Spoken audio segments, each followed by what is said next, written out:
समन्ता चक्रवालेषु अत्र गच्छन्तु देवता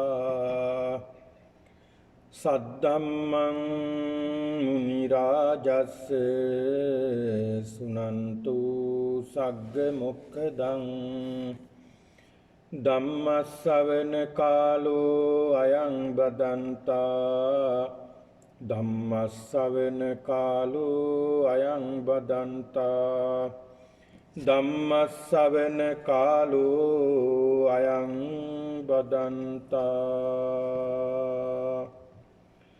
නමෝ තස්ස භගවතෝ අරහතෝ සම්මා සම්බුද්දස්ස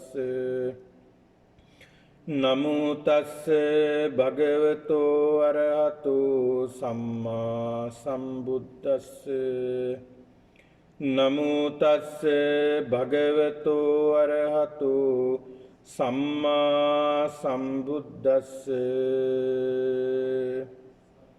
අවිජ්ජායත්වේව අශේෂ විරාග නිරෝධා සංඛාර නිරෝධෝ සංඛාර නිරෝධා විඥාන නිරෝධෝ විඥාන නිරෝධා නාම රූප නිරෝධෝ නාම රූප නිරෝධා සලආයතන නිරෝධෝ සලආයතන නිරෝධා පස්ස නිරෝධෝ පස්ස නිරෝධා වේදනා නිරෝධෝ වේදනා නිරෝධා තණ්හා නිරෝධෝ තණ්හා නිරෝධා උපාදාන නිරෝධෝ උපාදාන නිරෝධා භව නිරෝධෝ භව නිරෝධා ජාති නිරෝධෝ ජාති නිරෝධා ජරා මරණං ශෝක පරිදේව දුක්ඛ දෝමනස් උපායාසා නිරුද්ධಂತಿ ඒවමේ තස්ස කේවලස්ස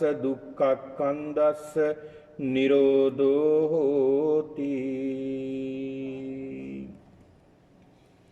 ගෞරවනීය ලොකු ස්වාමින් වහන්සේගෙන් අවසරයි වාසනාවන්ත සත්පුරුෂ පින්නතුනි, වස්පින්කම් මාලාවේ තවත් එක දිනයක් ලෙස අද දිනේදී මේ පින්නතුන් බොහොම ශ්‍රද්ධාවෙන් ගෞරවයෙන් යුක්තව විහාරස්ථානට පැමිණිලා උතුම් වූ ධර්ම ශ්‍රවණය සිද්ධ කරනවා කියන උතුම් අරමුණ පෙරදරි කරගෙන ලෞතර බුදුරජාණන් වහන්සේ උදෙසා මේ ගිලන්පසින් මලින් බුදුරජාණන් වහන්සේ පුදමින් වන්දනා කරමින් බොහොම ශ්‍රද්ධාවෙන් යුක්තවයි මේ වාඩි වෙලා සිටින්නේ. ඒක නිසා පින්නතුනි වස්පින්කම් මාලාවේ ඊටමත් වටිනා පින්කම් රැසක් මේ පින්නතුන්ට සිදු කර ගැනීමට අවස්ථාව සැලසීලා තියෙනවා. සෑම බදාදා දිනයකම ධර්මානුශාසනාවක් ශ්‍රවණය කරමින් ලෞතර බුදුරජාණන් වහන්සේගේ මේ ධර්මය ශ්‍රවණය කිරීමට අවස්ථාව ඔබ සියලු දෙනාටම සැලසී තිබෙනවා. ඒ වගේම සෙනසුරාදා දිනවලදී ඒ බොජ්ජංග පිරිත් දේශනාවන් ශ්‍රවණය කරමින් සජ්ජායනා කරමින් ආශිර්වාදය ලබා ගැනීමටත් මේ පින්නතුන්ට අවස්ථාව සැලසීලා තිබෙනවා. මේ වස්පින්කම් මාලාව අවසන් වුණාම මේ පින්කම් අවසන් වෙනවා පින්නතුනි. ඊට පස්සේ නැවතත් මේ උතුම් පින්කම් මාලාව සිද්ධ කිරීමට අවස්ථාව ලැබෙන්නේ ඊළඟ වසරේ. අන්න ඒක තමයි සදහැබර බෞද්ධයින් මේ වස් කාල පරිච්ඡේදයේදී විහාරස්ථානවලට පැමිණෙන්නේ. පන්සලට බොහෝ කිට්ටු වෙන්නේ, ලං වෙන්නේ, පින්කම් වලට නිතර සම්බන්ධ වෙන්නේ මෙන්න මේ කාලය. ඒ සියලු දෙනාම දන්නවා මේ වස් පින්කමක තියෙන, කඨින චීවර පූජා පින්කමක තියෙන වටිනාකම මොන තරම්ද කියලා. අන්නේ දන්න නිසා තමයි බොහෝ දෙනෙක් සියලු දෙනාම මේ පින්කම් වලට සම්බන්ධ වෙන්නේ. ඒක නිසා පින්නතුනි අදත් මේ පින්නතුන් මේ උතුම් පින්කමට සම්බන්ධ වෙලා සිටිනවා. අද මේ උතුම් පින්කමේ දායකත්වයේ දරමින් කටයුතු කරන්නේ. මధుර ලියනගේ ඒ මහත්මාගේ පවුලේ සියලු දෙනා, ඩයනා ලියනගේ තෙනුජ පුතා, ශාන්තිනී දුව, මේ පින්නතුන්, ඒ වගේම චන්න ලොකු ගමගේ පවුල, ගයානි ලොකු ගමගේ යතාරා දුව, මේ පින්නතුන් මේ පින්කමට සම්බන්ධ වෙනවා දායකත්වයේ ධර්මින්. මේ උතුම් පින්කම සිදු කිරීමෙන් අරමුණු කරගන්නට යෙදෙනවා, පින් අනුමෝදන් කරනවා. මధుර ලියනගේ මහත්මාගේ පවුලෙන් ඒ මිය පරලෝකීය මිත්‍රසේන සමරක්කොඩි එතුමාට පින් අනුමෝදන් කිරීමත්, ඒ වගේම චන්න ලොකු ගමගේ මහත්මාගේ පවුලෙන් පියදාස ලොකු ගමගේ මහත්මා, ගායනි මහත්මියගේ පියා ගැමුණු පලිපාන මහත්මයා, ඒ වගේම දීර්ඝායුෂ ප්‍රාර්ථනා කරන චන්න මහත්මයාගේ මව ශ්‍රීමා ලොකුගමගේ මහත්මිය, ගයානි මහත්මියගේ මව නිලන්ති පලිපාන මාතාව, මේ අයට ආශිර්වාද කිරීමත්, මියගිය අයට පින් අනුමෝදන් කිරීමත් අරමුණු කරගෙනයි මේ උතුම් පින්කම සිද්ධ කරන්නේ. ඒක නිසා පින්නතුනි, ඒ අරමුණු ඉදිරිපත් කරගෙන මේ උතුම් ධර්මානුශාසනාව ශ්‍රවණය කරනවා. මේ උතුම් වූ කුසලානුභව බලයෙන් ඒ ඉහත නම් සඳහන් කළ සියලු මියගිය මව් දෙමව්පියන් ඇතුළු සියලු දෙනාට පින් අනුමෝදන් වේවා. සුජීවත්ව වාසය කරන මව් දෙමව්පියන්ට ආශිර්වාදයක් වේවා. ඒ වගේම මේ දායකත්වයේ දරන මේ පින්නතුන්ටත්, මේ ධර්ම ශ්‍රවණය සඳහා සම්බන්ධ වුණ මේ සියලු දෙනාටත් මේ උතුම් ධර්මානුශාසනා බලයෙන් සියලු දෙනාටම උතුම් චතුරාර්ය සත්‍යම අවබෝධ වේවා කියන මේ උතුම් චේතනාවෙන් යුක්තව මේ උතුම් ධර්මානුශාසනාව ශ්‍රවණය කරන්න. පින්නතුනි, මේ ලෝකය දිහා බලනකොට පින්නතුනි, අපි මේ ලෝකේ මොනතරම් පෙර සසරේ ඉපදිලා ඉන්න ඇද්ද? අපිට පින්නතුනි අතීන්ද්‍රිය ප්‍රත්‍යක්ෂ ඥානයක් නැහැ. අතීන්ද්‍රිය ප්‍රත්‍යක්ෂ ඥානය කියලා සඳහන් කරන්නේ මේ සාමාන්‍ය මසැස, සාමාන්‍ය මනස ඉක්මවා ලබාගත හැකි නුවණක් පිළිබඳව. ඒ අතීන්ද්‍රිය ඥානය කියලා කියන්නේ ඒකට. ඒ කියන්නේ අතීන්ද්‍රිය. ඒ කියන්නේ මේ ඉඳුරන්ගෙන් අපිට දකින්න, බලන්න, ඇහෙන්න පුළුවන් ප්‍රමාණයක් තියෙනවා. දැන් අපිට ඇස් ඇරපුවාම අපේ ඇහැට පේන ප්‍රමාණයක් තියෙනවා. අනේ ප්‍රමාණය තමයි අපිට පේන්නේ. ඊළඟට මේ කනට ඇහෙන ප්‍රමාණයක් තියෙනවා. ඒ ප්‍රමාණී ශබ්ද තමයි අපිට ඇහෙන්නේ. එතනින් එහා අපිට ඇහෙන්නේ නැහැ. දැනෙන්නේ එහෙමයි. එහෙනම් පින්නතුනි, මේ ලෝකෙ මොනතරම් අපි නොදැක්ක දේවල් තියෙනවද? නොපෙනෙන දේවල් තියෙනවද? නොඇසුන, ඇසෙන්නේ නැති දේවල් මොනතරම් තියෙනවද? අන්නේ ඒ අපිට සාමාන්‍ය ඇසෙන්, සාමාන්‍ය ඉන්ද්‍රියන්ගෙන් දැක බලා ගන්නට බැරි ඥානයක් තමයි අතීන්ද්‍රිය ප්‍රත්‍යක්ෂ ඥානය කියලා කියන්නේ. අනේ අතීන්ද්‍රිය ප්‍රත්‍යක්ෂ ඥානය ලබා ගන්න ක්‍රමත් මේ ධර්මයේ පවා සඳහන් වෙලා තියෙනවා. මේ බුදුදහම පමණක් නෙවෙයි. ප්‍රාග් බෞද්ධ යුගයේ බුදුරජාණන් වහන්සේ ලෝකේ පහළ වෙන්න පෙර ආතුවා. පින්නතුනි, මේ වගේ නුවණ ලබාගත් ඍෂිවරු හිටිය බව ඔය ග්‍රන්ථවල සඳහන් කරලා තියෙනවා. ඒකට හොඳම උදාහරණය තමයි සිද්ධාර්ථ කුමාරගේ උප්පත්තිය. මේ සිද්ධාර්ථ කුමාරයා උපත ලබනකොට ඒ පිළිබඳව හොඳට දැක්ක තාපසවරු හිටියා, ඍෂිවරු හිටියා. ඒ අය දැක්ක අතීතයක් දැක්ක, අනාගතයක් දැක්කා. එතකොට මේ නුවණ ලබාගත්තේ කොහොමද? විදර්ශනා කරලාද? නෑ. ඒ කාලේ වෙනකොට විදර්ශනාවක් කියලා එකක් තිබ්බේ නෑ. හැබැයි සමත කියලා භාවනාවක් තිබුණා. සමත භාවනා ක්‍රමයක් තිබුණා. මේ සමත භාවනාවේ කර්මස්ථාන 40ක් පිළිබඳව බුදුහාමුදුරු පෙන්ලා දීලා තියෙනවා ධර්මයේ. එතකොට පින්නතුනි, ඔය කර්මස්ථාන 44න් විවිධ කර්මස්ථාන තියෙනවා සමත භාවනාව වඩන. එතකොට සමත භාවනාවෙන් සිද්ධ වෙන්නේ මොකක්ද? සමතං සමේතිති සමතං. එහෙමයි විස්තර වෙන්නේ. ඒ කියන්නේ අපේ සිත එක අරමුණකට අරගන්නවා. ඒ අරමුණ තුල බොහෝ වේලාවක් සිත පුරුදු කරගෙන ඒ අරමුණ තුල රැඳී ඉන්නට පුළුවන් ශක්තිය ලබා ගන්නවා. එක අරමුණකට සිත අරගෙන ඒ අරමුණ සිත තුල සිත මෙහෙවීමයි සමත භාවනාවෙන් සිද්ධ වෙන්නේ. අරමුණු තුල බොහෝ වේලාවක් සිත රඳවාගෙන මේ ශක්තිය තියෙන්නට ඕනේ. අන්න එහෙම ශක්තිය ලබාගත් කෙනාට අපි කියනවා ධානයකටපත් වෙලා කියලා. රූපාවචර කියලා ධාන තියෙනවා, අරූපාවචර කියලා ධාන තියෙනවා. ඒ රූපාවචර අරූපාවචර ධානයන්ට සමවදින්නට පුළුවන් වුණ කෙනෙක්ට ඒ ධාන වශී කරලා, ඒක ටිකක් ගැඹුරු කාරණා පින්නතුනි. මේ ධාන වශී කරගත්තාම ඕනෑම වෙලාවක Tamanට පුළුවන් අතීතයේ දකින්නත් අනාගතයේ දකින්න. අතීතයේ දකින්න එකට කියනවා පුබ්බේ නිවාසානුස්මෘති ඥානය. පෙරවිසූ කඳ පිළිවෙල දකින්න පුළුවන්. එහෙම නැත්නම් Tamanගේ පෙර භවයන් මොනවද කියලා සිහි කරන්න පුළුවන් ප්‍රමාණයක් තියෙනවා. ඒ කෙනාගේ ශක්තිය භාවනාවේ දියුණුව අනුව ආත්ම භව කීයක් බලන්න පුළුවන්ද Tamanගේ අතීතය, අනාගතයට කොච්චර බලන්න පුළුවන්ද කියලා ඥානයක් ලැබෙනවා. ඊළඟ දිබ්බ චක්කු, දිබ්බ සෝත, ඕනම තැනක තියෙන දෙයක් දකින්න, ඕනම තැනක තියෙන දෙයක් අහන්න, අනුන්ගේ සිත් දැනගන්න, මේ විදිහට අභිඥා පහක් පිළිබඳව සඳහන් වෙනවා. අන්න ඒවට කියනවා පින්නතුනි අතීන්ද්‍රිය ඥානය කියලා. සාමාන්‍ය ඉඳුරන් ඉක්මවා ලබා ගන්නා නුවණ, සිත දියුණු කිරීමෙන් ලබා ගන්නා නුවණ. හැබැයි එහෙම කළත් නිවන් දකින්න පුළුවන්ද? නිවන් දකින්න බෑ. පුබ්බේ නිවාසානුස්මෘති ඥානය ලැබුණා කියලා නිවන් දකින්න බෑ. චතුූපපාත ඥානය ලැබුණා කියලා නිවන් දකින්න බෑ.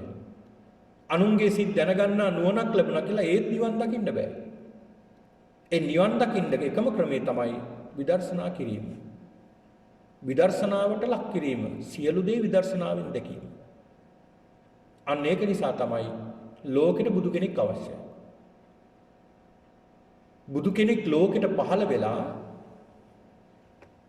මේ සාමාන්‍ය මේ සමතෙන් එහාට විදර්ශනාවක් පිළිබඳව බුදු කෙනෙක් තමයි දේශනා කරන්නේ. ඒක පැහැදිලි කරලා දෙන්නේ. මොකද මේ ලෝකේ වැහිලායි තියෙන්නේ කාරණා. අනිත්‍ය කියන කාරණාව තියෙනවා, හැබැයි පැහැදිලි කරලා දෙන්න කෙනෙක් නැහැ. දුක කියන කාරණාව තියෙනවා මේ ලෝකේ. හැබැයි ඒක පැහැදිලි කරලා මතු කරලා දෙන්න කෙනෙක් නැහැ. අනාත්ම කියන කාරණාව තියෙනවා. ඒකත් එහෙමයි. ඒ සියල්ල පැහැදිලි කරලා විස්තර කරලා දෙන්නේ බුදු කෙනෙක්ම තමයි. ඒ මාර්ගය හොයාගන්න බුදු කෙනෙක්. අන්න ඒක නිසා බුදු කෙනෙක්ගේ සහයෝගය, සහාය සත්වයාට අවශ්‍යයි කියන්නේ ඒකයි. එහෙම බුදුර බොහෝම කලාතුරකින් තමයි පින්නතුනි පහළ වෙන්නේ. බොහොම කලාතුරකින් පහළ වෙන්නේ. ඉතින් ඒක නිසා පින්නතුනි මෙන්න මේ කියන මේ සසරේ ස්වභාවය දැක ගන්නට අපිට පුළුවන් වෙන්නේ මෙන්න මේ අතීන්ද්‍රිය ප්‍රත්‍යක්ෂ ඥානය ලබා ගත්තොත් පමණයි. ඊළඟට අපි දන්නේ අපි කොහේ ඉඳලා ආවද කියලා. කිසි කෙනෙක් දන්නවද කොහේ ඉඳලාද මේ මනුස්ස භවයට ආවේ කියලා? අපි කිසි කෙනෙක් දන්නේ නැහැ. අපි යන්නේ කොහෙද කියලා දන්නවද? නැහැ. අපි මැරිලා ගිහිල්ලා කොහේ යනවද කියලා අපි දන්නේ නැහැ. අපිට ඒක කියන්න තරම් නුවණක්, ශක්තියක් නැහැ.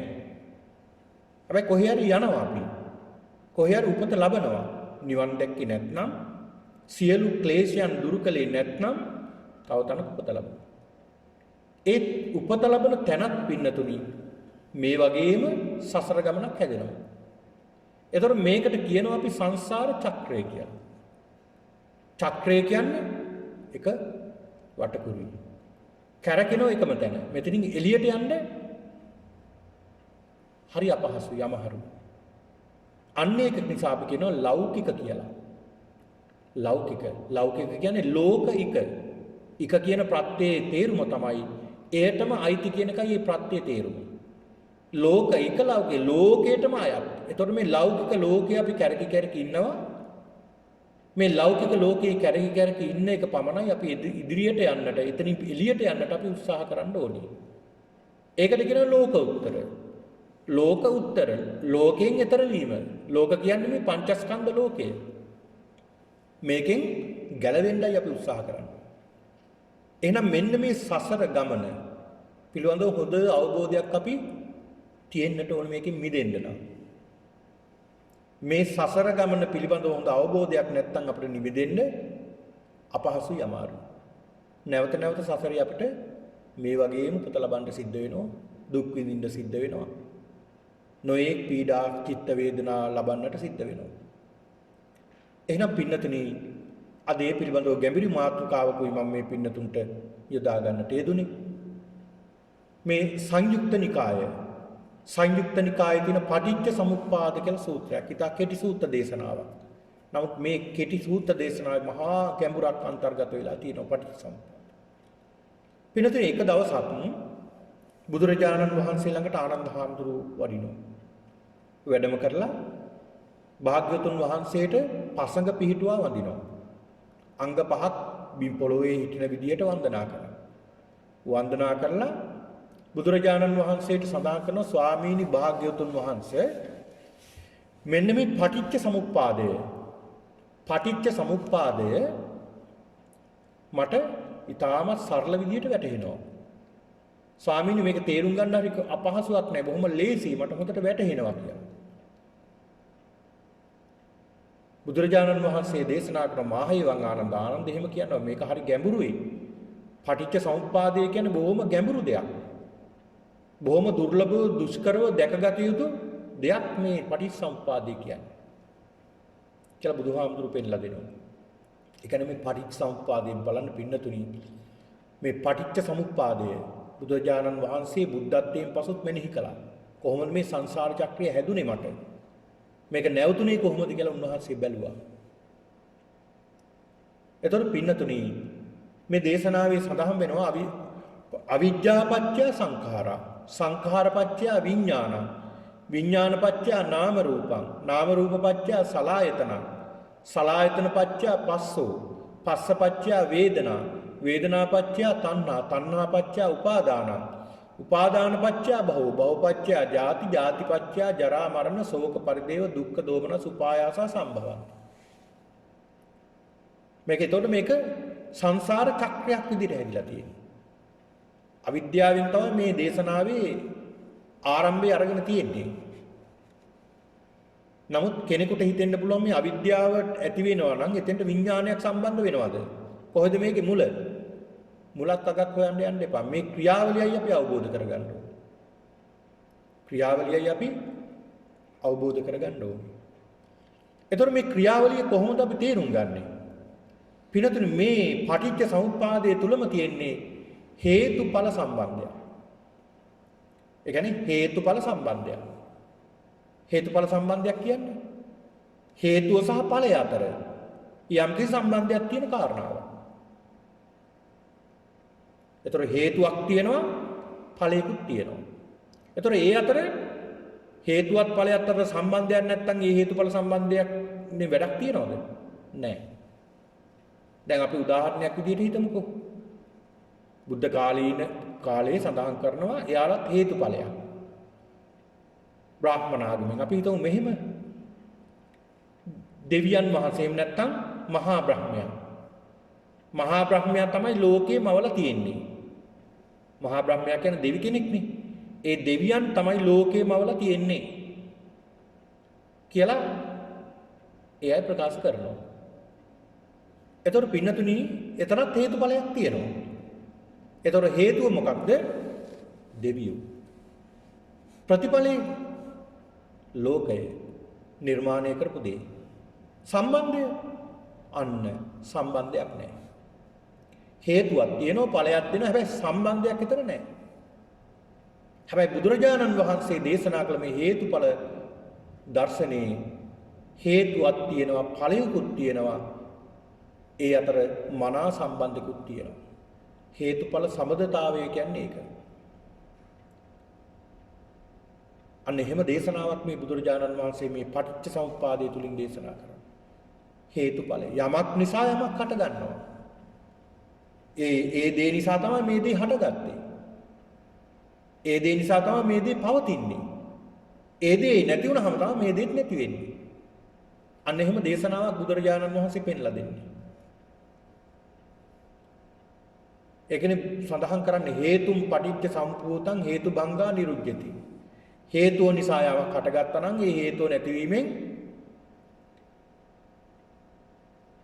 ඵලයක් නැති වෙනවා. හේතුව නැතිවීමෙන් ඵලයක් නැති වෙනවා.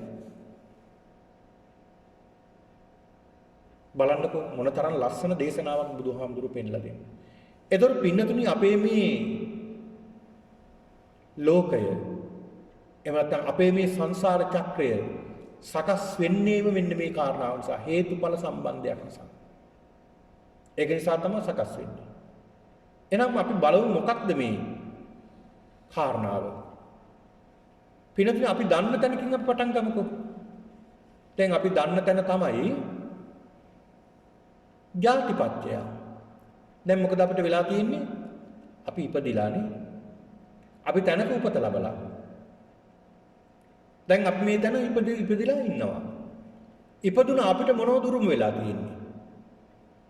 දැන් උරුම වෙලා තියෙන දේවල් තමයි බැඳීම් ටිකක් අපිට ඉතුරු වෙලා තියෙනෝනේ. ලොකු බැඳීම් ටිකක් අපිට තියෙනවා. සමහර බැඳීම් අපිට ගලව ගන්න හරි අමාරුයි අපහසුයි.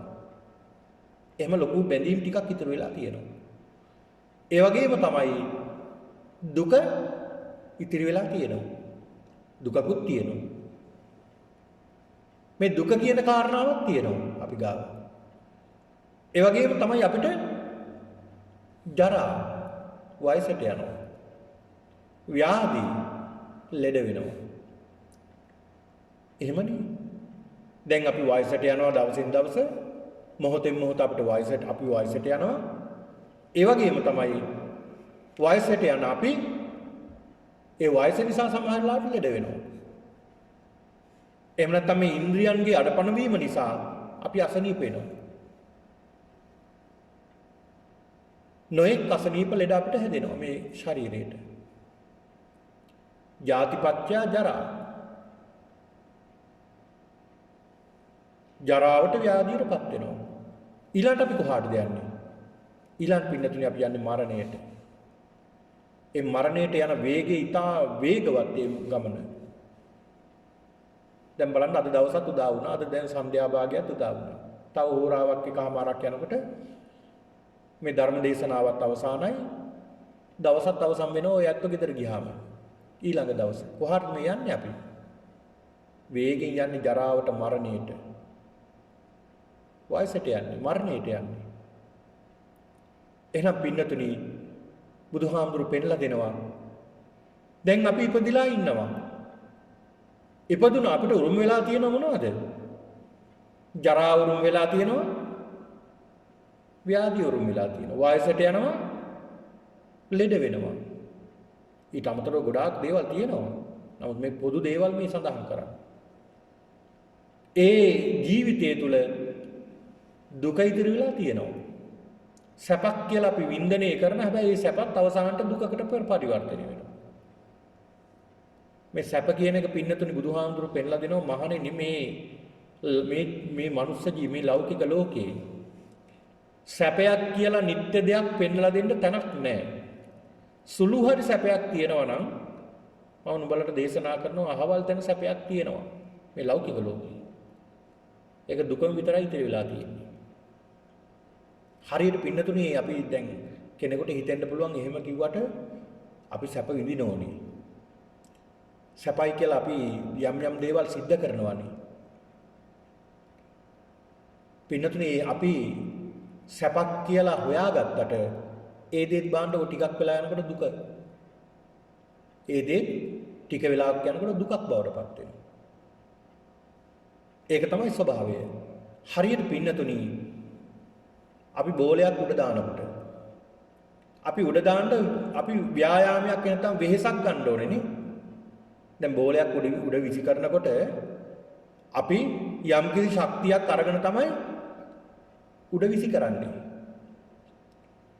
ඒ බෝලේ උඩ රැඳිලා තියනවද? ඒ බෝලේ උඩ රැඳිලා තියන්නේ නැහැ නේ. ඒක ආපහු ටික වෙලාවකින් අපි ආයේ උඩට ගිහිල්ලා ආයේ ආපහු අරන් තිබ්බ තැනින් තියන්නේ නැහැ. ඒ උඩ විසි කරපු බෝලයට මොකද වෙන්නේ? ස්වභාවය තමයි ඒක ආයෙ පල්ලෙහාට එනවා. මේ සැප කියන එකත් එහෙමයි. අපි ආයාසයක් ගන්නවා සැපයක් හොයාගන්න. හැබැයි નિરાයාසයෙන් නැවතත් අපි කොහරද දෙන්නේ? නැවතත් දුක කරාමයි එන්නේ. ඒකට ඉතින් හොඳ උදාහරණ තියෙනවා. දැන් ඔයත් ඔය ඉඳගෙන ඉන්න ආසනයේ දිහාම හිතුවොත් පුළුවන්. ටික වෙලාවක් ඉන්නකොට සැපයි කියලා ඉඳගත්ත තැනම දුකක් වෙනවා ඒක. සැපයි කියලා ඉඳගත් ඉරියව්වම දුකක් බවට පත් වෙනවා. ඒ සැපේ ඒතකොට කොහොමද දුකක් උනේ? අන්න හිතන්න දෙයක් තියෙනවනේ. හේතුවක් සහ ඵලයක් අතර සම්බන්ධයක්. එහෙනම් පින්නතුනි මෙන්න මේ කියන මේ උපත ලබන සත්වයා ජරාවට මරණයටපත් වෙනවා. ඊළඟට ශෝක අඬනවා, වැළපෙනවා, දුක් වෙනවා, සංతాප වෙනවා. මේ සියලු දුක් කම්කටොළු අපිට වින්දනය කරන්න සිද්ධ වෙනවා. ඇයි මේ දුක් වින්දනය කරන්න හේතුව? හොයාගෙන අපි යනවා ඇයි මේ දුක් විඳින්න හේතුව? ඇයි මේ සසර ගමනේ මේ සත්වයා මේ තරම් දුක් විඳින්නේ? අපි ඇයි මේ දුක් විඳින්නේ? හොයාගෙන යනකොට පින්නතුනි ඇයි අපි මේ දුක් විඳින හේතුව? අපි තුල තියෙනවා මොනවද? භවයේ ඇති වෙන්නට දැන් මේ උපතක් ඇති වෙන්නට හේතුව තමයි භවය. භවය මොකද්ද මේ භවය කියන්නේ? භවය කියන්නේ පිටුතුනේ අපි හදාගත්ත දෙයක්. ඒ හදාගත්ත දේ අපි අල්ලගත්තා. අල්ලගත්ත දේ දැඩිව ග්‍රහණය කරගත්තා. ඒ දැඩිව ග්‍රහණය කරගත්ත නිසා භවයක් හට ගන්නවා. භවයක් ඇති වෙලා තියෙනවා. දැන් අපි එක එක්කනාගෙන් ඇහුවොත් මෙතන එක එක්කනා කියන්නේ එක එක දේවල් මං ඊළඟ ආත්ම භාවයේ දිව්‍ය ලෝකෙ උපදින්න ඕනේ. මම මේකයි ප්‍රාර්ථනාව අහවල් තැන උපදින්න කියලා අපේ යම් සිවුම් හෝ ප්‍රාර්ථනා තියෙනවනේ. එහෙම සිවුම් හෝ ප්‍රාර්ථනා තියෙනවා. අපිට කිව්වේ නැති වුණාට, තව කෙනෙකුට කිව්වේ නැති වුණාට හිතේ නිදන්ගතව තියාගෙන ඉන්න ඒවා තියෙනවා. මොකද අපි මැරෙනවා කියලා දන්න නිසා. දැන් මදක් කල්පනා කරලා බලන්න අපි මරණාසන්න මොහොතට ලං වුණා කියලා. ඒ මරණාසන්න මොහොතට ලං වුණාම අපිට මොනවද හිතෙයිද? නේ? අපි හිතලා තියෙන්න ඕනේ අපි මොනවද සිද්ධ කළ යුත්තේ? අපි මරණකොට මොනවද අරගෙන යන්නේ? මරණකොට මොනවද අපි මෙනෙහි කරන්න ඕනේ කියලා වැඩිපුර කාලයක් මේ ධර්මයේ දියුණු කරලා තියෙනවා නම් ඒ කෙනාට ධර්මයේ සිහි වෙනවා. වේදනාව තුළ හිත පිහිටනවා. ආන් ඒ කෙනාට නම් ඉතින් සුගති භූමියකට යන්න පුළුවන්. අන්න එතෙන්ටයි අපි යන්නට ඕන පින්නතුනි. ඒතර මෙන්න මේ භවයක් අපිට සකස් වෙලා තියෙනවා. ඒ භවයේ සකස් වෙන්නට හේතුව හොයාගෙන යනවා. භවයේ සකස් වෙන්න හේතුව මොකක්ද? අපි අල්ලගෙන තියෙනවා මේ භවයේ. උපාදානය කරගෙන තියෙනවා. උපාදාන කියලා කියන්නේ දැඩිව අල්වා ගැනීම, දැඩිව ග්‍රහණය කර ගැනීම. අපි හැමදේම දැඩිව ග්‍රහණය කරගන්නවනේ. දැඩිව ග්‍රහණය කරගන්නවා. දැන් ඔය ඇත්ත දැඩිව ග්‍රහණය කරගෙන නැද්ද? ඉන්න ඕනේ. වැඩියෙන්ම බැඳිලා තියෙන දරුවන්ටනේ. ඒ දරුවන්ට දැඩිව බැඳිලා. ඒ දරුවෝ එක දවසක් හරි නොදැක ඉන්න බෑ, අමාරු. මොන තරම් බැඳිලාද? තව බැඳුන දේවල් මොන තරම් තියෙනවද? ගලව ගන්න බැරි. ඔය හැදෙන හැටිත් මම ඉස්සරහට කියලා දෙන්නම්. එතකොට පින්නතුනි මෙන්න මේ කියන උපාදානයන් දැඩිව ග්‍රහණය කර ගැනීම, දැඩිව අල්වා ගැනීමම තමයි භවයට හේතුව. ඊළඟට උපාදානය ඇති වෙන්නේ කුමක් නිසාද? තණ්හා පත්‍ය උපාදාන. තෘෂ්ණාව. තණ්හාව. මෙන්න මේ තෘෂ්ණාව, තණ්හාව නිසා තමයි උපාදානය ඇති වෙන්නේ. තණ්හාව නිසා තමයි උපාදානය ඇති වෙන්නේ. මේ තණ්හාව පින්නතුනේ තෘෂ්ණාව මිනිස්සු තෘෂ්ණාවෙන් පොදු බැඳගෙන යනකොට තෘෂ්ණාව ප්‍රගුණ කරන්න තණ්හාව ප්‍රගුණ කරන්න ඒක මොකද වෙන්නේ? ඒක උපාදානයක් බවට පරිවර්තනය වෙනවා. උපාදානයක් බවට පරිවර්තනය වෙනවා. දැන් හැමදාම දරුවන්ට ආදරේ කරලා දරුවෝ ගැන බලාපොරොත්තු තියාගෙන ඉන්න මොකද වෙන්නේ? ඒක අඩු වෙනවද බලාපොරොත්තු වැඩි වෙනවද? බලාපොරොත්තු තියාගන්න මොකද වෙන්නේ? බලාපොරොත්තු වැඩි වෙනවා. උපාදානය එතකොට මොකද වෙන්නේ? වැඩි වෙනවා. අන්න තණ්හාව නිසා තමයි උපාදානයට හේතු වෙලා තියෙන්නේ. තණ්හාව තමයි උපාදානයට හේතුව. තෘෂ්ණාව. එතකොට තණ්හාවට හේතුව මොකක්ද? තණ්හාව ඇති වෙන්න හේතුව වේදනාපච්චය තණ්හා. වින්දනයක් ඇති වුණා. වින්දනේ ලැබුවා. ඒ වින්දනේ ලබන දේවල් අපි සැප දුක විදියට අල්ල ගන්නවා. අපි වින්දනය කරන දේවල් සැප දුක විදියට අපි අල්ල ගන්නවා. සැපේට ඇලෙනවා දුකට ගැටෙනවා. ඇලීම සහ ගැටීම දෙකම තෘෂ්ණාව. ඇලීම සහ ගැටීම දෙකම තණ්හාව පින්නතුනි. තණ්හාවෙන් තමයි මේ දේවල් සියල්ලම කරන්නේ. තෘෂ්ණාව තමයි එතන තියෙන්නේ. ඒතර උපාදානය බලන්න අපි උපාදානයේ ඊළඟට මේ වේදනා වින්දනය. ඒ වින්දනය කරන දේවල් ඇති වෙන්නේ මොකක් නිසාද? පස්ස පච්චය වේදනා.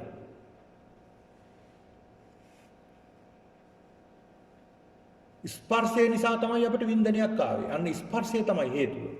ඒ කියන්නේ ඇහැට රූප ස්පර්ශ වෙනවා, කනට ශබ්ද ස්පර්ශ වෙනවා, නාසයට ගඳ සුවඳ ස්පර්ශ වෙනවා, ශරීරයට පහස එහෙම නැත්නම් පහස ස්පර්ශ වෙනවා නේද?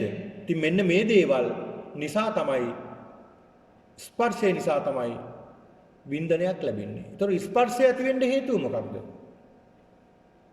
පිනතුනි බුදුහාමුදුරු පෙන්ලා දෙනවා මේ ස්පර්ශය ඇති වෙන්න හේතුව. බුදුහාමුදුරු පෙන්ලා දෙනවා සලායතන පත්‍ය පස්ස සලායතන ආයතන හයක් ඇති වෙලා තියෙනවා.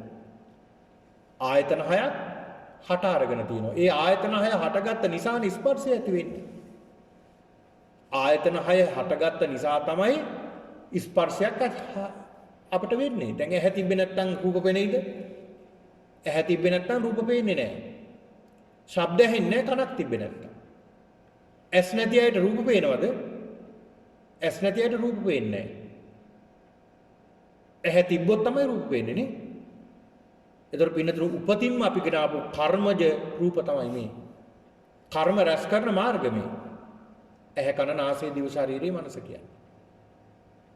ඔන්න බලන්න. ඊළඟට මේ ආයතන හයක් හට අරගෙන තියෙනවා දැන්. ඇයි මේ ආයතන හයක් හට අරගෙන තියෙන්න හේතුව? මොකක් නිසාද මේ ආයතන හය හට ගන්න හේතුව? නාම රූපච්ඡය සලආයතන. නාම සහ රූප කොටස් එකතු වෙලා තියෙනවා. මොනවද මේ නාම සහ රූප කොටස්? දැන් රූප කියපුවහම මේ ඇහැ කන නාසය දිව ශරීරය රූපය. ඊළාට ඇහැට ගෝචර වෙන වර්ණ රූප වර්ණ ශබ්ද ගන්ධ රස ස්පර්ශ ඒවා රූප. නාම වේදනා සංඥා චේතනා. දැන් මේ ඇහැට වින්දනයක් එනවා. ඒවා නාම කොටස්. නාම රූප එකතු වුණාම තමයි සලා ආයතන හයක් හට අරන් තියෙන්නේ. එතකොට මේ නාම රූප ඇති වෙන්න හේතුව මොකක්ද? විඥානයක් හට අරන් තියෙනවා. විඥානයක් හැදිලා තියෙනවා. මේ සිතක් තිබ්බ නිසානේ අපිට මේ නාම රූප ටිකක් හැදිලා තියෙන්නේ. නාම රූප ටිකක් හැදිලා තියෙන්නේ මේ සිතක් හටගත්ත නිසා. එතකොට මේ විඥාන හට අරන් තියෙන්නේ මොකක් නිසාද? මොකක්ද හේතුව? සංඛාරපච්චය විඥාන. සංස්කාර නිසා තමයි විඥානය හට අරන් තියෙන්නේ. සංස්කාර කියන්නේ දැන් මේ සංස්කාර පින්නතුනේ තියෙනවා එක එක වර්ග විස්තර කරලා බුද්ධහමේ. පුඤ්ඤාභි සංඛාර, අපුඤ්ඤාභි සංඛාර, ආනිඤ්ඤාභි සංඛාර කියලා. පුඤ්ඤාභි සංඛාර කියලා සඳහන් කරනවා අපි කරන මේ පින්කම්. මේවා සංස්කාර. මේවා සංස්කාර. මේවත් අපි එකතු කරන දේවල් නේ. යන තැනකට පින් එකතු කර ගන්න ඕනනේ කියලා කියනවනේ.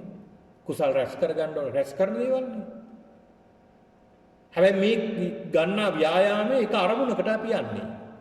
ඒකයි තමයි මේ පුඤ්ඤාභි සංස්කාර අපි එකතු කරන්නේ. මේක සංස්කාරයක්. පුඤ්ඤාභි සංස්කාර. ඊළඟට අපුඤ්ඤාභි සංස්කාර පින් නොවන දේවල් අකුසල් පව් මේ දේවල්. ඊළඟට ආනිඤ්ඤාභි සංස්කාර. දැන් යෝගාවචරින් භාවනා කරනවා. රූපාවචර අරූපාවචර ධානය වලට සමවදිනවා. අන්නේ ධානය වලට සමවැදුනහම ඇති වෙන කුසල් කොටසක්. අන්න ඒවට කියනවා ආනිඤ්ඤාපි සංස්කාර කියලා. ඒවත් එතකොට සංස්කාරයක්මයි රැස් කිරීමක්මයි නේ. ඊළඟ තව තියෙනවා කාය සංස්කාර, වචී සංස්කාර, මනෝ සංස්කාර කියලා. දැන් අපි වැඩිපුරම එකතු කරන්නේ ඒවානේ. කාය සංස්කාර, කයින් සංස්කාර එකතු කරනවානේ. ප්‍රාණඝාත කරන්නේ නැද්ද? ප්‍රාණඝාත කරනකොට කයින් සංස්කාර රැස් වෙන්නේ. අදත්තාදාන, සොරකම් කරනකොට කාම මිත්‍යාචාරය හැදෙන්නකොට අන්න සංස්කාර කයින් සිද්ධ වෙනවා. වචී සංස්කාර, බොරු කියනකොට, කේලම් කියනකොට, පිසුණු වචන කියනකොට, හිස් වචන කියනකොට, තව කෙනෙක් ભેද කරන්න වචනේ භාවිතා කරනකොට මේ හැම මොහොතකම සිද්ධ වෙන්නේ මොකක්ද? වචී සංස්කාර. මනෝ සංස්කාර. මනසින් අපි යම් යම් දේවල් හිතන්න මනෝ සංස්කාර ඇති වෙන්නේ. අන්න සංඛාරපච්චය විඤ්ඤාණ. සංස්කාර නිසා හේතුවෙන් තමයි විඥානය හටගන්නේ. සංස්කාර නිසා තමයි විඥාන හටගන්නේ. දැන් සංස්කාර දැන් බලන්න පරණ සංස්කාර අපිට මතක් කරන්න බැයිද කියලා. පරණ සංස්කාර මතක් කරන්න පුළුවන්. පරණ සංස්කාර අපිට මතක් කරන්න ඕනේ තරම් මතක් කරන්න දේවල් තියෙනවා සංස්කාර. අපි ඇවිදින්න ගිය තැන්, හම්බුණ අය, ඊළඟට ලංකාවේ විස්තර, අහවල් තැන් වලට අපි ගියා, අහවල් අය අඳුර මේ සංස්කාර තමයි තියෙන දාගත්ත දේවල්. අන්න සංස්කාරය නිසා තමයි විඥානයක් හටගන්නේ. සංස්කාර මතු කරලා ගන්නවා විඥානය. ඒතකොට මේ සංස්කාර හටගන්නේ කුමක් නිසාද? අවිද්‍යාව පත්‍ය සංඛාර. අවිද්‍යාව කියලා කියන්නේ අවිද්‍යාව.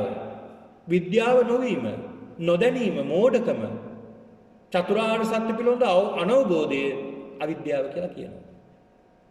මෙන්න මේ අවිද්‍යාව නිසා තමයි සංස්කාරය හටගන්නේ. සංස්කාරය නිසා තමයි විඥානය හටගන්නේ. විඥානය නිසා තමයි නාම රූප හටගන්නේ. නාම රූප නිසා තමයි සලආයතන.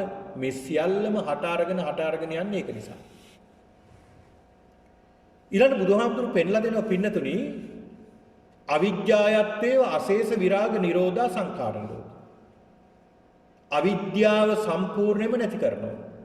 ඒ කියන්නේ විද්‍යාව පහළ කරගන්නවා.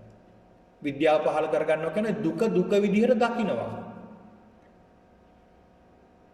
දුක විදිහට අඳුර ගන්නවා, අවබෝධ කර ගන්නවා. සත්‍ය ඥානය. ඊළඟ දුක විදිහට අවබෝධ කර ගන්නවා විතර නෙවෙයි කෘත්‍ය ඥානය. දුක අවබෝධ කරගත යුතුයි කියලා, දුක කියන්නේ මොකක්ද කියලා අවබෝධ කරගත යුතුයි කියලා දැනගන්න. ඒක අවබෝධ කරගන්න. දුකට හේතුවත් හොයනවා. ඊළඟට දුකෙන් මිදෙන්නේ කොහොමද කියලා දැනගන්න. දුකෙන් මිදීමේ මාර්ගයක් දැනගන්නවා. අන්න චතුරාර්ය සත්‍ය අවබෝධ කරගත්තාම මේ දුකෙන් මිදෙන්න කටයුතු කරගත්තාම දුකෙන් මිදුනහම අන්න අවිද්‍යාව නැති වෙනවා, විද්‍යාව පහළ වෙනවා. අන්න ඒක තමයි ධම්මචක්කප්පවත්තන සූත්‍රයේ බුදුහාමුදුරු පෙන්ලා දෙන්නේ. විද්‍යා උදපාදි, පඤ්ඤා උදපාදි කියලා සඳහන් කළේ විද්‍යාව පහළ වුණා. ඒ අවබෝධය ලබා ගත්තාම අන්න විඥාණයට එල්ලෙන්න තැනක් නැහැ. අවිද්‍යාපත්‍ය සංස්කාරයක් නැහැ. සංස්කාර සියල්ලම නැති වෙලා යනවා. ඒ රැස් කරගන්න තැනක් නැහැ. මොකද ඇලීමක් නැහැ, ගැටීමක් නැහැ. සංස්කාරේ නැති වෙනකොට විඥානයක් ඇති වෙනවා. එතකොට නිවන් දැක්ක කෙනෙක්ට විඥාන නැද්ද? හිතක් නැද්ද? තියෙනවා. විඥානේ නැති වෙනවා කියන්නේ එතන අල්ල ගැනීමක් නැහැ. අල්ල ගැනීමක් නැහැ එතන. ග්‍රහණය කර ගැනීමක් නැහැ. සිතක් පහළ වුණා ඒක එතනින් ඉවරයි. ඉතින් එහාට ඒ සිත අරගෙන යන්නේ නැහැ. අනේකයි කියන්නේ ඇලීමකුත් නැහැ එතන ගැටීමකුත් නැති සිතක් ඇති වෙනවා. විඥානපච්චය නාම රූප. නාම රූප කියන දේවල් නැති වෙනවා. නාම රූපේ නැති වෙනකොට ආයතන 6 නැති වෙනවා. ආයතන 6 නැති වෙනකොට ස්පර්ශයක් නැති වෙනවා. ස්පර්ශය නැති වෙනකොට වින්දනයක් නැති වෙනවා. වින්දනේ නැති වෙනකොට තණ්හාව නැති වෙනවා. තණ්හාව නැති වෙනකොට උපාදානෙ නැති වෙනවා. උපාදානෙ නැති වෙනකොට පින්නතුනි භවේ නැති වෙනවා. භවේ නැති වෙනකොට ජාති ජරා ව්‍යාධි මරණ ශෝක පරිදේව දුක්ඛ දෝමන සියල්ලම නැත්තරම නැති වෙලා යනවා. මෙන්න මේකයි ක්‍රියාවලිය. එතකොට පින්නතුනි අපි හොඳට අවබෝධ කරගන්නට ඕනේ. මෙන්න මේ ක්‍රියාවලිය අපි හොඳට දකින්නට ඕනේ ප්‍රඥාවෙන්, විදර්ශනාවෙන් දකින්නට ඕනේ. කොහොමද දකින්නේ? ආන් ඒකයි අද මම මේ පින්නතුන්ට ටිකක් ගැඹුරින් දේශනා කරන්නේ. පින්නතුනි දැන් අපි මේ ඉන්නේ මේ ලෝකයක ඉන්නේ. මොන ලෝකයකද? අපි හදාගත්ත ලෝකයක් නෙමෙයි මේ තියෙන්නේ. අපි හදාගත්ත ලෝකයක්. අපි හදාගත්ත ලෝකයක තමයි අපි ඉන්නේ. ඒතර මේ ඉන්න අපි කොහොමද මේ ලෝකෙට බැඳිලා තියෙන්නේ? කොහොමද මේ ලෝකෙටත් බැඳිලා තියෙන්නේ? පින්නතින් අපි බැඳිලා තියෙනවා මේ ලෝකෙට එක එක බැඳීම් වලින්. මොනවද ඒ තියෙන බැඳීම් අපි වටා තියෙන? මම මගේ පුතාට බැඳිලා තියෙනවා, දුවට බැඳිලා තියෙනවා. මගේ ස්වාමියාට, බිරිඳට මම බැඳිලා තියෙනවා. මගේ අම්මට තාත්තට මම බැඳිලා තියෙනවා. ඒ විතරක්ද? අනිත් සියලු දේ තියෙනවා නම් අපි පරිහරණය කරන ඒ සියලු දේට අපි බැඳිලා නැද්ද? බැඳිලා තියෙනවා. ඒ බැඳුන දේවල් සැපද දුකද? හොඳට තමන්ගෙන් විමසලා බලන්න. බැඳුන දේවල් සැපද දුකද? ඒ දේවල් අපිට සමාහයට හිතෙන්න පුළුවන් නෑ. ඒක දුකක් නෙමෙයි, ඒක සැපක් කියලා හිතෙන්න පුළුවන්. ඒ සැප කියලා හිතෙන්නේ ඇයි අපිට? ඒ සැප කියලා පින්නතුනි හිතෙන්නේ මුලාවක් නිසා නේද? ඒක අපිට තේරෙන්නේ නැහැ මුලාවක් කියලා. ඒ කියන්නේ යම් කිසි දෙයකට නිතර ඒ දේ ප්‍රගුණ කරනවා නම් අන්න ඒ දෙයට අපි ඇලෙනවා. ඒ දෙයට ඇලෙනවා කියන්නේ. දැන් අපි ඒකට ඇලිලා තියෙන්නේ. අපි හිතමුකෝ උදාහරණයක් විතර මෙහෙම මගේ පුතා කියලා. මගේ පුතාට මම බැඳිලා තියෙනවා. මගේ දරුවාට මම බැඳිලා තියෙනවා. ඒ දරුවා නිතර මේ මගේ දරුවා කියලා මම සිත් වලින් මෙනෙහි කරලා ඒ සිතට කාවැදිලා තියෙන්නේ මේ මගේ දරුවා. මේ මගේ පුතා, මේ මගේ දුව මේ විදිහටත් බැඳිලා තියෙනවා. අන්නේ බැඳිලා තියෙන නිසා අපිට තේරෙන්නේ නැහැ මේක දුකක් කියලා, මේක සැපක්මයි කියලා දැනෙන්නේ. යමකට පින්නතුනි බැඳුනහම ඒක ඒ ඔස්සේම අපි යනවා. ඒ දේ අපිට නිතර ප්‍රගුණ කරන්න හිතෙනවා. ඕනම දෙයක් බලන්න බැහැ වුණාම ඕනම දෙයකට අපි උදාහරණයක් විදිහට හිතමුකෝ මෙහෙම. අපි හිතමු ටෙලි නාට්‍යයක් තියෙනවා. ඒක හරි ලස්සනයි. දවසක් දෙකක් තුනක් හතරක් බලනවා. ඊට පස්සේ ඒක නොබලා ඉන්න හිතෙන්නේ නැද්ද? ඒක නොබලා ඉන්න හිතෙන්නේ නැහැ. හැමදාම බලන්න හිතෙනවා. දැන් ඒකට මොකද වෙලා තියෙන්නේ? දැන් ඒ ටෙලි නාට්‍ය අපි බලනවා. ඒක නොබලා ඉන්න හිතෙන්නේ නැහැ. ඒක බලනවා. ඒක බලනකොට පින්නතුනි සැපද දුකද? සැපද දුකද? ඒක හොඳට හිතලා බලන්න. ඒක බලනකොට සැප බලන්න හම්බුනේ නැත්තම් ඒත් සැපද? නෑ, සැපක් නෙමෙයි. එතකොට ඒක මොකක්ද වෙලා තියෙන්නේ? ඒක දුකක්. ඒක දුකක්, වේදනාවක්. අනේ මේක මට බලා ගන්න බැරි ලැබුණේ නෑනේ කියලා දුකක් ඇති වෙනවා. එතකොට ඒ දුක කලින් තිබ්බද බලන්න කලින්? දැන් ඒ ටෙලි නාට්‍ය විකාශනය වෙන්න කලින් ඒ දුක තිබුණාද බලන්න කලින්? නෑ, එහෙම තිබ්බේ නෑ. එතකොට ඒ දුක කොහොමද ඇති වුනේ? ඒ දුක ඇති වුනේ තමා තුළින්මයි නේ. ඒතර කලින් තිබ්බේ නැති දුකක් දැන් හට අරගෙන තියෙනවා. අන්න බලන්න එකම දෙයකට සිත යොමු කරනකොට ඒක ඒ ඔස්සේම ඇලීගෙන යන හැටි. ඇලීගෙන යන හැටි. බුදුරජාණන් වහන්සේ පෙන්ලා දෙනවා පින්නතුනි මෙන්න මේ කියන හේතුඵල සම්බන්ධය. හේතුව නිසා ප්‍රතිඵල ලැබීගෙන යනවා. එතකොට මෙන්න මේ හේතුඵල සම්බන්ධය අවබෝධ කරගන්නයි බුදුහාමුදුරුවෝ පෙන්ලා දුන්නේ. කොහොමද බුදුහාමුදුරුවෝ පෙන්ලා දුන්නේ මේ තුල විදර්ශනා කරන්න කියලා බුදුහාමුදුරුවෝ පෙන්ලා දුන්නේ. මේ පින්නතුනි මේ සසරෙන් ගැලවෙන්න යම්කිසි කෙනෙකුට උවමනාව තියෙනවා නම් මේක දුකක් විදියට තේරෙනවා නම් දැනෙනවා නම් දැන් බලන්න අපිට අපිට ඇති වෙලා තියෙන බැඳීම්, ඒ බැඳීම් කැඩෙනකොට මොන තරම් වේදනාවක්ද නේ? ඇති වෙලා තියෙන බැඳීම් නැති වෙනකොට, කැඩෙනකොට, විනාශ වෙනකොට මොන තරම් වේදනාවක් දැනෙනවද? මොන තරම් දුකක් දැනෙනවද මේ ඇති වෙලා තියෙන බැඳීම්? ඒතර මේ බැඳීම් ඇති වෙන්න හේතුව මොකක්ද? අපිම තමයි. අපේ සිතින් අපි බැඳීම් හදාගෙන තියෙනවා. ඒ හදාගෙන තියෙන්නේ ඇයි අපි මේ බැඳීම්? අවිද්‍යාව නිසා. නොදන්නාකම නිසා. අනවබෝධය නිසා. ඒක නිසා තමයි මේ බැඳීම් හදාගෙන තියෙන්නේ. කොහොමද අපි අවබෝධය හදාගන්නේ? අවබෝධය ඇති කරගන්නේ, විද්‍යාව පහළ කරගන්නේ. ඔන්න බුදුහාමුදුරු පෙන්ලා දෙනවා විද්‍යාව පහළ කරගන්න. කොහොමද? පින්නතුනි අපි දකින්න ඕනේ අපි විදිහට දකින්න ඕනේ. කොහොමද? සත්‍ය විදිහට දකින්න ඕනේ. දැන් අපි මේ මායාවක ඉන්නේ. අපි මේ මායාවක ඉන්නේ. දැන් මට මම කියලා හිතනවා. දැන් මට මෙතන පේනවා මේ අය. ඔය ඇත්තන්ට අපිව පේනවා. එතකොට මෙතන අපි දකින්නේ කොහොමද? සත්වයේ පුද්ගලයෙක් විදිහට තමයි අපිට පේන්නේ නේ. එහෙම සත්වයේ පුද්ගලයෙක් විදිහට දැකලා අපි හදා ගන්නවා මේ මගේ අම්මා, මේ මගේ තාත්තා, මේ මගේ පුතා, මේ මගේ දුව. මේ විදිහට අපි සම්බන්ධතා ඇති කරගන්නවා. ওই සත්ත්ව පුද්ගලයෙක් විදිහට දැකලා. එතකොට පින්නතුනි බුදුහාමුදුරු පෙන්නලා දෙනවා මේක විදර්ශනාවෙන් දකින්න. එතකොට දැන් අපි මේ ඉන්නේ මුලාවක. මේ මුලාවක ඉන්නේ. ඒක හොඳට තේරුම් ගන්න පුළුවන්. පින්නතුනි. හොඳට තේරුම් ගන්න පුළුවන්.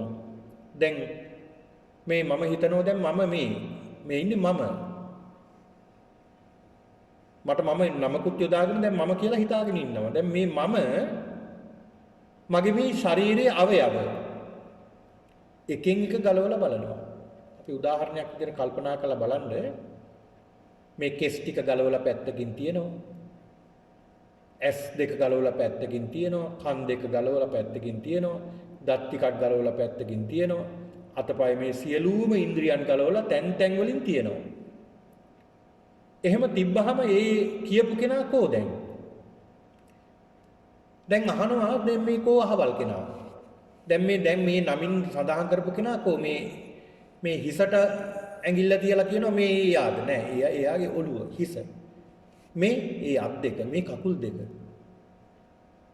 එතන කෝ කී කෙනා? එහෙම කෙනෙක් එතන හිටියද? එහෙම කෙනෙක් නෑ එතන. ඒකට හැදිලා තියෙන්නේ. අර ටික එකතු කරගෙන අපි නමක් දාගත් ආමේ අහවල් කෙනා කියලා. යතාහි අංග සම්භාරෝ කෝහි සද්දෝ රතෝ ඉති.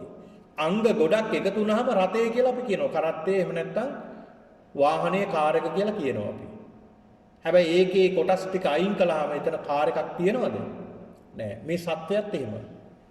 මේ සත්ත්ව පුද්ගල සංඥාව දකින්න ඕනේ එහෙමයි විදර්ශනාවේ. ඊළඟ බුදුහාමුදුරු පෙන්ලා දෙනවා පින්නතුනි. කොහොමද මේක අපි දකින්න ඕනේ? තවත් සියුම් කරගන්න ඕනේ. කොහොමද?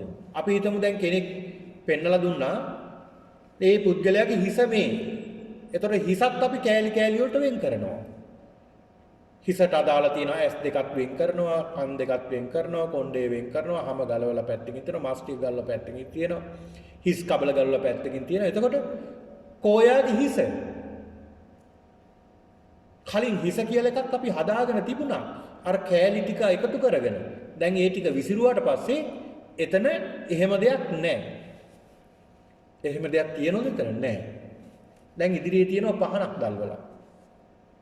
මේ දැල්ලා තියෙන පහනේ පහන් දැල්ලක් තියෙනවා. ආලෝකයක් තියෙනවනේ. මේ ආලෝකේ කවුරු හරි ගෙනල්ලා මෙතන තිබ්බද? තිබ්බද මෙතන? නෑනේ. ඒතර ආලෝකේ කොහෙන්ද ආවේ? ආලෝකේ කොහෙන්ද ඇවිල්ලා තියෙන්නේ? මේ පිටිපන්දමේ තිබ්බද ආලෝකය? තිබ්බේ නෑ. තිරේ තිබ්බද? තිරේත් එහෙම ආලෝකයක් තිබ්බේ නෑ. එහෙනම් අපි ගාව තිබ්බද අපි ළඟට ගියාම දැල් වෙන මොකක් හරි තිබුණා ශක්තියක්. එහෙම එකකුත් නැහැ. එහෙනම් කොහොමද මේ පහනේ ආලෝකය ආවේ? අන්න යම් කිසි හේතුවක් නිසා එතෙන්ට ආලෝකය ඇවිල්ලා තියෙන්නේ නේ. කලින් තිබ්බ නැති දෙයක් එතන හට අරගෙන. කලින් තිබ්බේ නැහැ. හැබැයි දැන් හට අරගෙන තියෙන්නේ. හේතුවක් නිසා, හේතුවක් ප්‍රත්‍යක් නිසා තමයි හට අරන් තියෙන්නේ. ඉටි ටිකයි ඊළඟට පහන් තිරයයි ඒකටම එකතු වුණා අර ගින්දරත් දල්වන ක්‍රමයක් ඇති කරගෙන ආන්ගේ දෙකක් ස්පර්ශ වීම නිසා ගින්දර ඇති වුණා. අන්න ඒකයි හේතුව. ඒතර මේ හේතු හැදෙන්න නිසා තමයි මේ යන්නේ මේ ගමන. ඔන්න බලන්න පින්නතුනි. එතකොට බුදුහාමුදුරු පෙන්ලා දෙනවා මෙන්න මේ වගේ සියුම් කරලා දකින්න ප්‍රඥාව ඇති කරගන්න ඕනේ. බැක්ටින් දවසින් දෙකකින් කරන්න බැරි දෙයක්. මොකද අපි මෙනු සසරේම දීලා තියෙන්නේ. සසර පැත්තකින් තියමුකෝ. ඉපදුණු දවසේ ඉඳලා මේ වෙනකන් දැන් අවුරුදු 40ක් 50ක් 60ක් ඔය ඇත්තන්ට ගත වෙලත් මේ අවුරුදු 40 50 ඇතුළතත් ඔය ඇත්ත මොන තරම් දීලා තියෙනවද තමන්ගේ කියලා නේ. මම මගේ කියලා කොච්චර දීලා තියෙනවද? ඉතින් මේවා ගලව ගන්න හරි අමාරුනේ. ඒක නිසා තමයි ටික මේවා ගැලවෙන්න බුදුහාමුදුරු මේ විදර්ශනා කරන්න කියලා දේශනා කළේ. ඊළඟට අපි දකින්න පුරුදු වෙන්න ඕන පින්නතුනි මේ සත්‍ය පුද්ගලයා සත්ත්ව පුද්ගල සංඥාව දුරු වෙන්නට මේ හැම දෙයක් තුළම තියෙන්නේ මොනවද? ප්‍රත්‍ය ටිකක් තියෙන්නේ. මොනවද මේ? භෞතික රූප ටිකකින් හැදිලා තියෙන්නේ. පඨවි, ආපෝ, තේජෝ, වායෝ. මේ ශරීරයේ තියෙන මේ සියලුම අංග ප්‍රත්‍යංග වෙනස් කරලා සියුම් කරලා බැලුවොත් මේවායේ තියෙන්නේ මෙන්න මේ ප්‍රත්‍ය ටිකක් විතරයි. පඨවි ගතියක් තියෙනවා, තද ගතියක්. ආපෝ ගතියක් එහෙම නැත්නම් වැగిරෙන ගතියක් තියෙනවා. තේජෝ ගතියක් තියෙනවා, සීත උෂ්ණ තියෙනවා. ඊළඟට හමායන ස්වરૂපයක් තියෙනවා. මෙන්න මේ කියන ධාතු කොටස් හතරකින් තමයි අපි ඇදිලා තියෙන්නේ. ධාතු විදියට දකින්න කියලා බුදුහාමුදුරුවෝ කියනවා. ධාතු විදියට දකින්න කියලා. මෙන්න මේ විදියට දැක්කහම පින්නතුනි ටිකෙන් ටික අපිට පුළුවන්කම තියෙනවා අර බැඳීම් ටික අඩු කරගෙන එකපාරටම නෙවෙයි. ටික ටිකයි අඩු වෙන්නේ. ටික තමයි මේක ගැලවිලා යන්නේ. හරියට පින්නතුනි දැන් අපි හිතමු උදාහරණයක් විදියට යකඩයක්. දැන් යකඩයක් තලන කෙනෙක් යම්කිසි යකඩෙන් භාණ්ඩයක් හදන කෙනෙක් ඒ වානේ යකඩයට මොකද කරන්නේ? අර ගින්දරට දාලා හොඳට රත් කරනවා. ඒක හරියට අර අඹ දැල්ල වගේ පාට වෙනකම් උත්තර රත් කළා ගිනියම් වෙනකම් රත් කරලා යකඩේ තියලා මොකද කරන්නේ? තලනවා. එකක් දෙකක් තුනක් ගහනකොට හොඳට තැලෙනවා. හැබැයි පාරවල් දෙක තුනක් වදිනකොට අන්න අරක නිවෙනවනේ. නේ. ආයෙ ඉතින් කොච්චර ගැහුවත් ඒක නෙමෙයි නැවෙන්නේ. ඇයි නිවිලානේ? කොච්චර ගැහුවත් ඒක නැමෙන්නේ මුකුත් කිසිම දෙයක් වෙන්නේ නැහැ. ආයෙ මොකද කරන්නේ අර කෙනා? ආයෙත් අර ගින්දරට දාලා හොඳට අර විදියට රත් කරලා ගිනියම් වෙන්න රත් කරලා ආයෙත් තලනවා. ආන් ඒ වගේ තමයි අපිත් අපේ සිතට දෙන්න ඕනේ. අපි කොච්චර දැන් අපි හිතමුකෝ අපි දැන් විදර්ශනා කරන්න පටන් ගන්නවා. අපි විනාඩි 10ක් 15ක් 20ක් පැයක් කමාරක් විදර්ශනා භාවනාව කරනවා. එතකොට තේරෙනවා ඇත්ත තමයි මේ තියෙන්නේ. ඇත්ත තමයි මේ බුදුහාමුදුරු පෙන්ලා දුන්නේ. මේ සියල්ලගේම තියෙන්නේ යථාර්ථයක්. අනිත්‍ය දුක්ඛ අනාත්ම පමණයි. මේ සත්පුද්ගල සංඥාවක් විතර නෑ.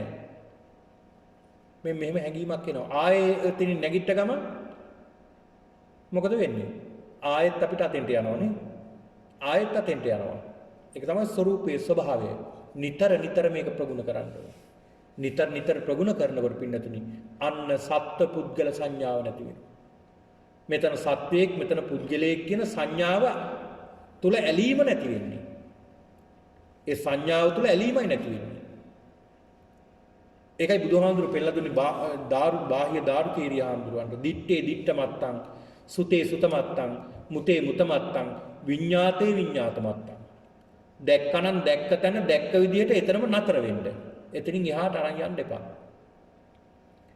ඒක දැක්කනම් දැක්ක තැන නතර වුනේ නැත්තම් මොකද වෙන්නේ? වේදනා සංඥා සංකාර විඥාන. අන්න සංකාරයට ආව කියන්නේ විඥානයක් ඇති වෙනවා. විඥානපත්‍ය නාම රූපං නාම රූපපත්‍ය සලආයතන සලආයතනපත්‍ය පස්සෝ ආයනෝක. දිගටම යනවා. දැක්කනම් දැක්ක තැන නවත්ත ගත්තොත් මම මේ අහවල් දේ දැක්කා. ඒක තුල මොකද්ද තියෙන්නේ? ඒ තුල මෙන්න මේ දේ තියෙන්නේ. එතනින් අයින් කරගත්තා. සංඥාවෙන්ම වෙනස් කරගත්තා. වේදනාව සංඥාවට ආව සංඥාවෙන් දැනගත්තා මේ සංඥාවයි කියලා දැනගත්තා. අනිත්‍ය දුක්ඛ අනාත්ම කියන සංඥාව ඇති කරගත්තා. එතනින් එහාට ඒක යන්නේ නැහැ. අන්න බුදුහාමුදුරු පෙන්ලා දෙනවා. එහෙම කළාම ටිකෙන් ටික සිත නැමෙනවා විදර්ශනා පැත්තට. විදර්ශනා පැත්තට සිත නැමෙනකොට අන්න සිතේ තියෙන අවිද්‍යාව ටිකෙන් ටික දුරු වෙනවා. විද්‍යාව පහළ වෙන්න ගන්නවා. අවබෝධය ඇති වෙන්න ගන්නවා. අන්න එහෙම කෙනාට පින්නතුනි ඔහු අරමුණු ගන්නෙත් නැහැ අරමුණු ඔහු ආග්‍රහණය කරගන්නෙත් නැහැ. දැන් අපි වැඩිපුර කරන්නේ අරමුණු ග්‍රහණය කරගන්න එකනේ. අරමුණක් ගන්නවා ඒ අනුව හැතිරෙනවා. විතක්ක ਵਿਚාරණය අපි කරන්නේ. අරමුණක් ගන්නවා ඒ අරමුණේ අපි හිත දුවනවා. ඒකයි වෙන්නේ. අරමුණක් අරගෙන ඒ අරමුණේ තමයි හිත දුවන්නේ. හොඳට මේ කල්පනා කරලා බලන්න එහෙම නෙමෙයිද වෙන්නේ හැම මොහොතකම ඒක වෙන්නේ. ඒ අරමුණු ගන්න ඉන්ද්‍රියන් පහක් තියෙනවා. ඒ පහෙන්ම ගන්නවා අරමුණු. එහෙන් අරමුණු ගන්නවා අරගෙන ඒ පස්සේ දුවන්නේ නැද්ද? දුවනෝනේ.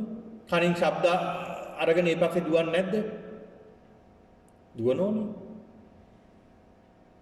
මොනතරම් දුවනවද නේ අහවල් කෙනා මෙහෙම මට වචනයක් කියලා තිනෝ මම අල්ල ගන්නම් පන්සලට ආපුවාම කියලා.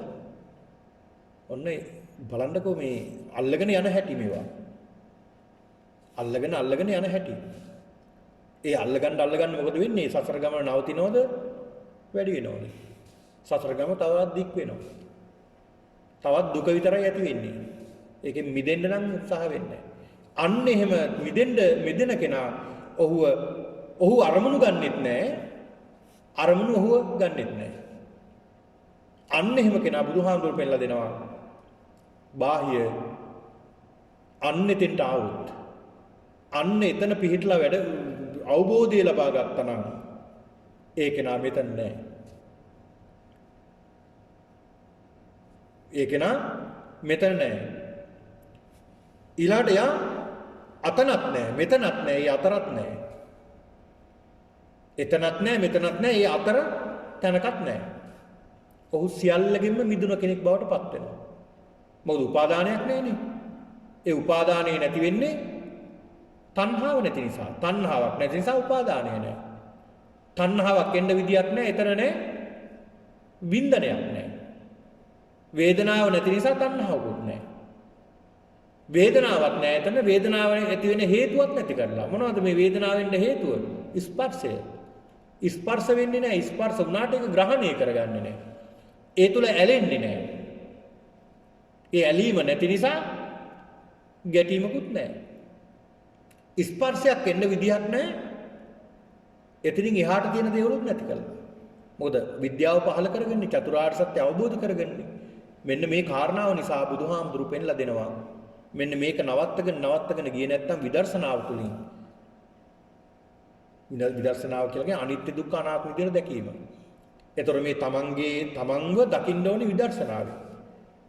අපි නිතරම දීලා තියෙන්නේ මම මගේ කියලානේ. ඒ මම කියන්න මොකද වෙන්නේ? මම කියන කෙනා තවත් බලවත් වෙනවා. උපාදානය ඇති වෙනවා තව. ඒ වෙනිවිත් කොච්චර මේ උපාදානය වෙලාද තමන්ව ඒක කොච්චර හිතා ගන්න පුළුවන් මේ බැරි වෙලාවක් පින්නතුණි අපේ ශරීරයේ ඉන්ද්‍රියක් අපි හිතමු දතක් ගැලවුණා.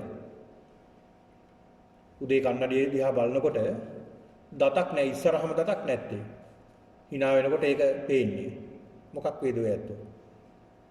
එළියට බහිද? නෑ. මොනතරම් වේදනාවක් එනවද නේ? ඇයි එහෙම වෙන්නේ? තමන්ගේ ශරීරයට තමන් බැඳිලා නේ. තමන්ගේ ශරීරයට තමන් බැඳිලා. මොනකින්ද බැඳලා තියෙන්නේ? ආත්ම දෘෂ්ටියෙන් උපාදානය කරගෙන මගේ කියලා බැඳිලා තියෙන්නේ. අන්නේ බැඳුන නිසා තමන් වෙනස් වෙනකොට තමන්ට දුක ඇති වෙනවා. තමන් වෙනස් වෙනකොට තමන්ට දුකක් ඇති වෙනවා. අන්න බුදුහාමුදුරු පෙන්ලා දෙනවා මේ සියල්ලම දකින්න අනිත්‍ය දුක්ඛ අනාත්ම කියන ත්‍රිලක්ෂණය කොහොමද? මම නෙමෙයි, මගේ නෙමෙයි, මගේ ආත්මය නෙමෙයි. අනිත්‍යයි දුකයි අනාත්මයි. මේ හැම දෙයක් ගැන මේ මම නෙමෙයි, මගේ නෙමෙයි, මගේ ආත්මය නෙමෙයි කියන හැඟීමෙන් දකින්න අනිත්‍ය දුක්ඛ අනාත්ම විදිහට ත්‍රිලක්ෂණව දකින්න කියලා බුදුහාමුදුරු පෙන්ලා දෙනවා. මේ ත්‍රිලක්ෂණයේ පාදක කරගෙන දැක්කහම ටිකෙන් ටික පින්නතුනි මෙන්න මේ සිතේ තියෙන මල, සිතේ තියෙන පහට, සිතේ තියෙන මේ අකුසල් එහෙම නැත්නම් මේ සිතේ තියෙන බැඳීම් ටිකෙන් ටික ගැලවිලා යන්න පටන් ගන්නවා. ඒ ගැලවිගෙන යනකොට පින්නතුනි Tamanට මෙනෙහි වෙනවා මෙතන සත්වයක් නැහැ, පුද්ගලයෙක් නැහැ. මෙතන තියෙන්නේ බැඳීම් ගොඩක් විතරයි මේ ඇති කරගෙන තියෙන්නේ. මෙතන ඇති වෙලා තියෙන්නේ උපාදානය කරගත්ත ටිකක් විතරයි ඇති වෙලා තියෙන්නේ. මෙතන තියෙන්නේ තෘෂ්ණාවකින් ඇලිච්ච ටික ගැටිච්ච ටික තියෙන. දැන් බලන්නකො හැම මොහොතකම අපි ඇලෙන එක ගැටෙන එක නෙමෙයිද වෙන්නේ? ඇලෙන එක සහ ගැටෙන එක. නේ? දැන් මේ ධර්ම දේශනාවටත් කෙනෙක් ඇලෙනවා කෙනෙක් ගැටෙනවනේ. හොඳයි කියනවා නරකයි කියනවා. ඒතකොට එතනත් මොකද්ද? ඇලීමක් සහ ගැටීමක්. දැන් බලන්න ඇහැ කන් නාසය දිව ශරීරය මොන තරම් අපි ඇලීම් ගැටීම් ඇති කරගන්නවද? ඒ ඇලීම සහ ගැටීම තමයි මේ සසර ගමනට හේතුව. මේ ඇලීම සහ ගැටීම ඇති කරගන්න නැතුව සිත මැදට ගේන්න පුළුවන් නම් අන්න එතන ඉඳලා නිවන් දකින්නට පුළුවන් පින්නතුනි. ඒකයි බුදුහාමුදුරු පෙන්ලා දුන්නේ. ඉතින් ඒක නිසා පින්නතුනි බුදුහාමුදුරු පෙන්ලා දෙනවා මෙන්න මේ පටිච්ච සමුප්පාදේ මේ හේතුඵල දර්ශනය පිළිබඳව හොඳ අවබෝධයක් ඇති කරගන්නට කියලා බුදුහාමුදුරු පෙන්ලා දෙනවා. ඉතින් ඒක නිසා මේක බොහෝම අපහසු දැකීමට අපහසු අමාරු දර්ශනයක්. අපි තරමක් හරි අවබෝධ කරගන්න අපි උත්සාහ කරන්න ඕනේ. ඇයි මේ දේවල් ඇසිද්ධ වෙන්නේ කියලා. ඇයි කියන එකකින් ප්‍රශ්න කරපුවාම පින්නතුනේ ඒකට උත්තර හම්බ වෙනවා. නිතරම අපි හිතන්න ඕනේ.